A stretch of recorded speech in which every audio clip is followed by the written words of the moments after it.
This week on What in the World is Going On, we're going to be looking at Zionism, what it is and what it isn't. So stay tuned, friends.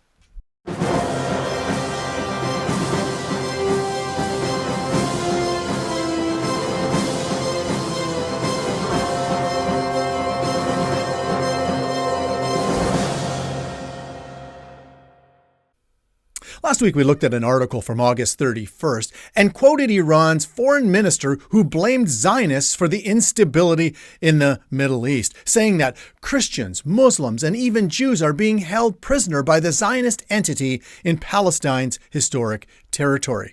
It was then that I dealt with that very subject of Palestine's historic territory. Friends, if you didn't get a chance to see that episode last week, I'd encourage you to go back and watch it because it's important to know the history of so-called Palestine.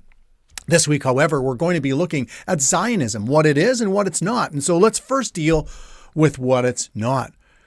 If you do a Google search of Zionism, friends, be prepared to come across some deeply disturbing false lies, such as I did as I did a search myself for it. And I came across a pro-Palestine website, and this is what they define Zionism as.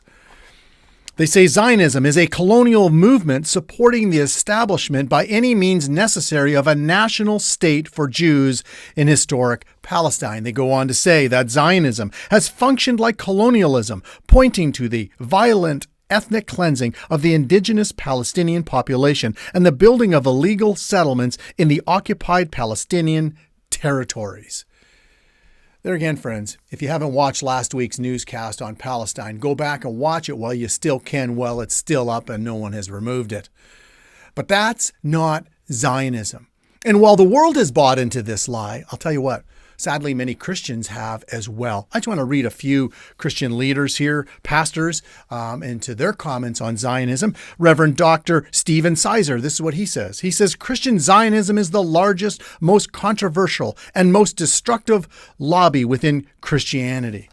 John Stott, he says, I believe that Zionism, both political and Christian, is incompatible with biblical faith.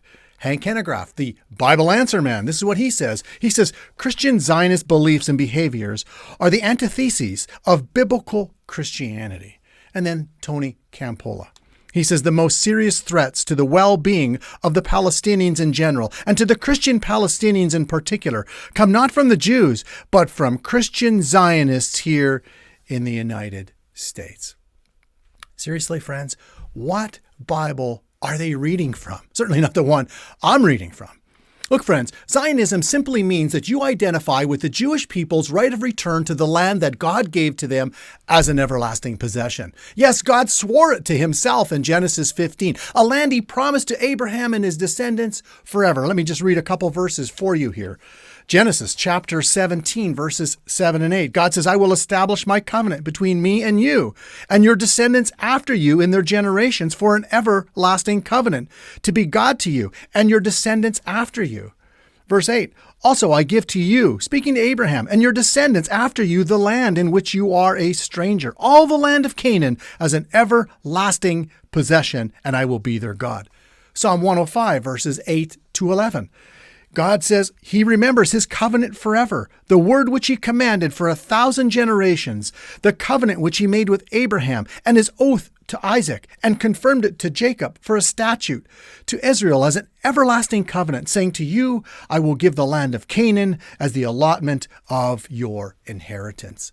Now, some may be saying, oh, Rob, you're confusing biblical Israel with modern day Zionism. Friends, no, I'm not. Let's look again to the Word of God. I think of Psalm 132, verses 13 to 14, where Zion is referring to the Temple Mount, where the current day Dome of the Rock is. By the way, that's where Solomon's temple once stood. Zerubbabel and Herod's temple also once stood.